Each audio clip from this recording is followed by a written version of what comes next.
Hey friends, Tuxx here. I wanted to make a real quick raw footage video of my flight from Key West to New York for Pokemon Go Fest with some tips and things. My number one tip is make sure you don't leave things in the pockets of the airplane. Even in first class, it's easy to lose things. I did love the little power receptacles for first class. They were amazing, and it was actually a good flight for sure. Next tip, Nintendo Center. I love the Nintendo Center. You guys know this. It's like the best store in New York.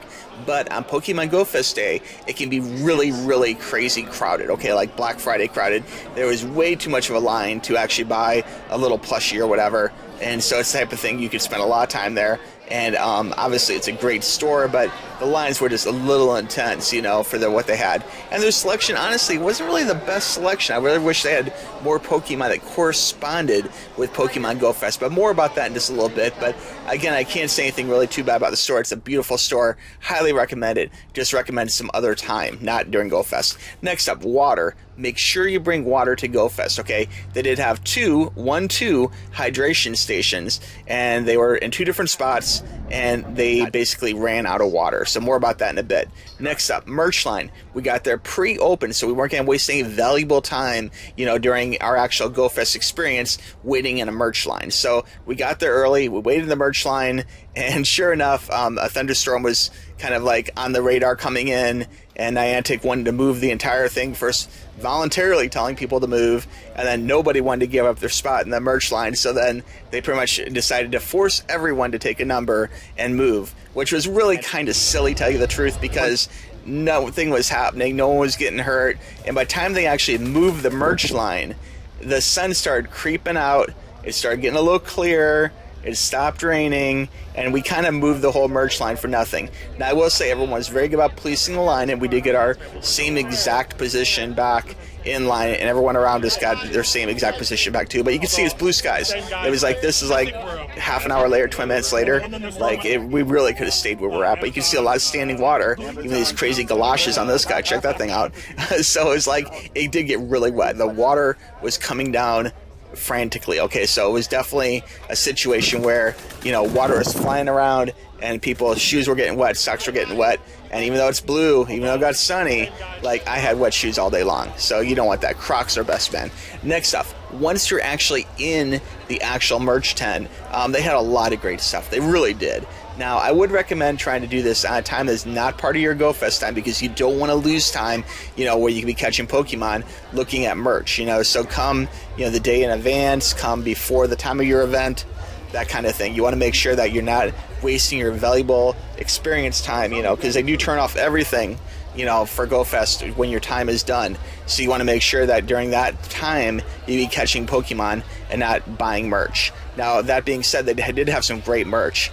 We spent about $750, and it was about 5 bags worth of merch. So it was a lot of great stuff, you know. Had a great time shopping for it, had a great time with it, and I'll probably show some of it maybe in a future video. There is pictures, I think, on Instagram of the 5 bags, and it definitely was a lot of stuff.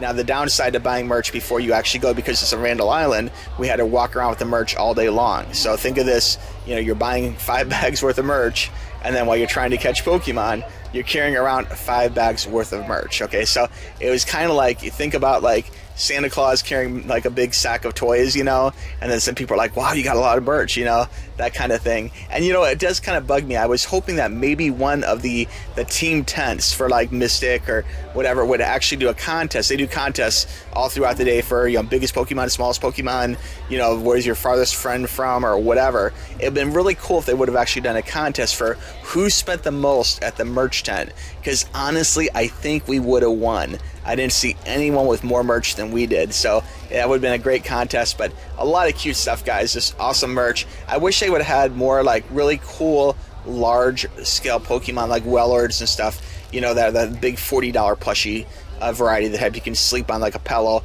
without being just like a pillow, you know.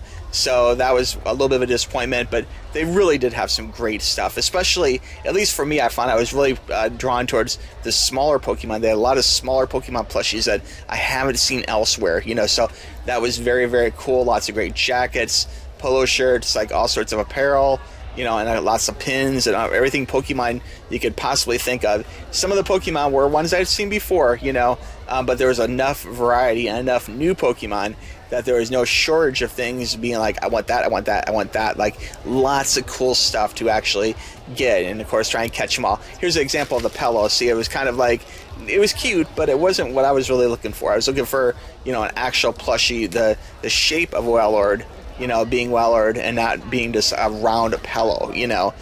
They did also pack things in garbage bags. Instead of giving you like a large BlizzCon kind of oversized collectible bag, they ended up giving you stuff in clear garbage bags. So again, you're walking around GoFest all day long with like big garbage bags full of plushies, you know. So you know, that could be a challenge. So anyway, guys, it's something to think about. Maybe come and buy Pokemon plushies, you know, the day before your event. You know, keep in mind Randall Island is a pain to get on and off, so maybe some other city makes it a little bit easier. Hopefully next year we'll be back in Chicago, but we'll see.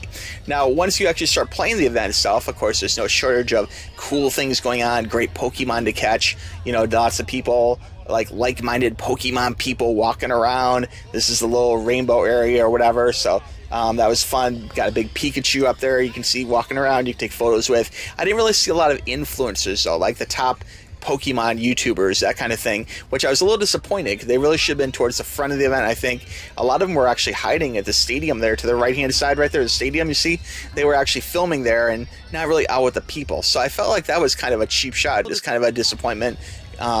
This guy was like the best trainer at any of the gyms. So if this guy sees my video, man, you were the best, all right? Very cool. But he does talk about being hydrated a lot. Like every 5 seconds, like, be hydrated, be hydrated. But by this point, the hydration stations I mentioned earlier were completely empty, okay? This is footage from earlier in the day, in all fairness, but they were empty. They really should have had more water, more options for filling water. Now, leaving the island, we took Lyft onto the island, but we thought leaving the island, we'll take that M80 bus. We'll see what that experience is all about. So we got on the bus, we got in the line for the bus, rather, and basically it was about 4 or 5 buses before we could actually get onto a bus. So there was a little bit of a wait happening there, but the bus was AC'd and it was comfortable for sure, and it wasn't smelly or anything weird, you know. It was a nice, clean, nice, cool bus, you know. It was just a matter of getting onto the bus because so many people are trying to leave the island at the same time. Now, as mentioned before, the bus does drop you off in Harlem, okay? And I'll be honest with you guys, Harlem's not the best neighborhood. It really isn't, you know. And even during the daytime, I found like it being a little bit shady, you know. You don't want to get too far off the beaten path, you know. So we took a lift from Harlem back to Manhattan, you know. But it was okay. There's a lot of police presence, there's an ambulance there, there's cop cars all around.